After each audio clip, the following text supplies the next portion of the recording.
Hello everyone, this is Megha Bhandari and I'm delighted to welcome you all to this insightful session with Mr. Dhrumil Shah.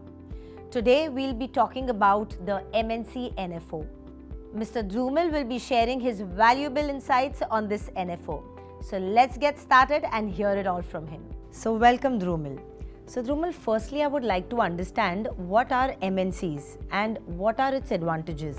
MNCs are multinational companies. These companies operate in many markets globally. When you look at these companies are very well recognized global brands. These companies have a very strong R&D networks globally. And with the help of such a strong R&D network, they keep innovating new products. And with the help of new products, they keep growing in whichever markets they are operating.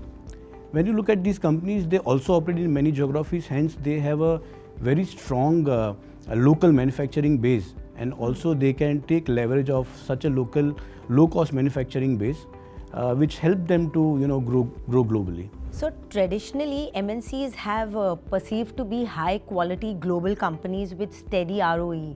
So is this definition widened? Now this definition has been widened. So there are 4 criteria how MNCs have been defined. First criteria is a company where any foreign company, they own more than 50% shareholding. That's the first criteria. The second criteria is any Indian company where more than 26% of the share capital is owned by a foreign company. These are typically joint ventures where an Indian company has done with a foreign company, and that company is now having about more than 26% shareholding in that company. Third company is any company where more than 50% of revenues are coming from region other than India, outside India. And there is a fourth criteria where more than 50% of revenues or assets of that company are coming from a region other than India. So sir, what are the key determinants of launching this MNC fund now? Well, there are many reasons why MNC fund is launching at the moment. If you look at India is clearly taking up a strong momentum in the global manufacturing landscape. Okay. There are many reasons why it is happening.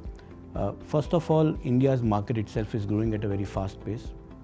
Second thing, there is a government focus. Like government has been introducing scheme like PLI scheme, where they are intensifying more manufacturing in India. And third is, of course, the low-cost labor advantage what India has.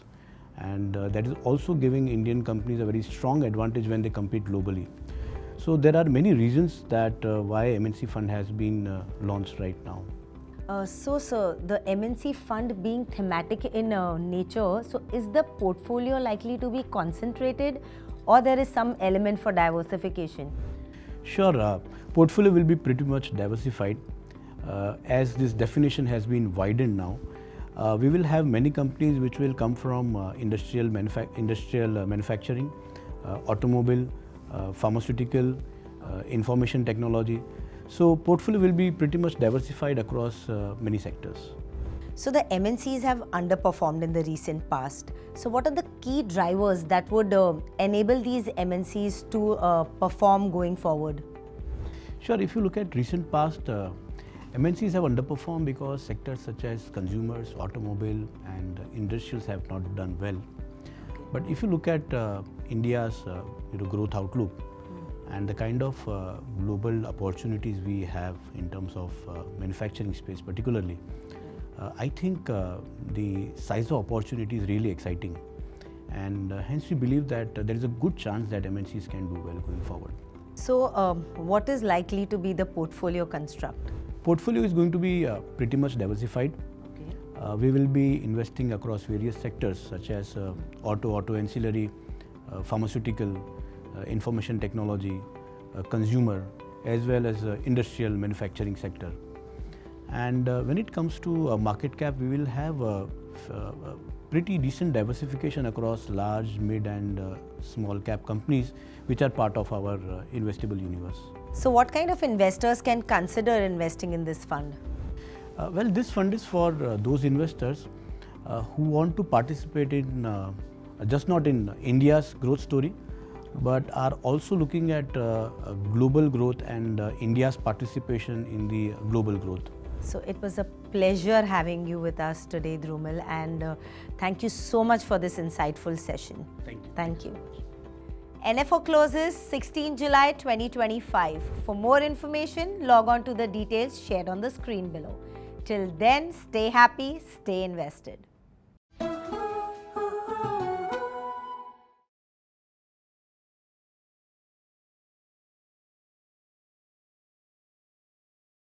Mutual fund investments are subject to market risks. Read all scheme-related documents carefully.